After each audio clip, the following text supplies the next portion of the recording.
জয় গুরু।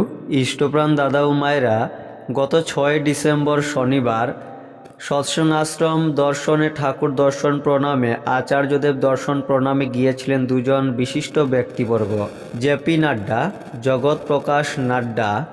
তিনি একজন ভারতীয় আইনজীবী এবং রাজনীতিবিদ, যিনি 2024 সাল থেকে 34তম স্বাস্থ্যমন্ত্রী, 25তম রাসায়নিক ও সার মন্ত্রী এবং বিভিন্ন পদে তিনি রয়েছেন এবং বর্তমানে তিনি সর্বভারতীয় বিজেপির প্রেসিডেন্ট এবং বিভিন্ন পদে রয়েছেন। তিনি ঠাকুর দর্শন প্রণামে আচার্যদেব দর্শন প্রণামে দেওঘরে গিয়েছিলেন এবং সেদিন সৎসঙ্গ আশ্রমে গিয়েছিলেন অর্জুন মুন্ডা। তিনি একজন ভারতীয় রাজনীতিবিদ, তিনি ভারতীয় জনতা পার্টির একজন সদস্য, ভারতের ঝাড়খণ্ড রাজ্যের প্রাক্তন মুখ্যমন্ত্রী এবং দ্বিতীয় মোদী মন্ত্রকের উপজাতীয় বিষয়ক মন্ত্রী এবং কৃষি ও কৃষক কল্যাণ মন্ত্রী তিনি।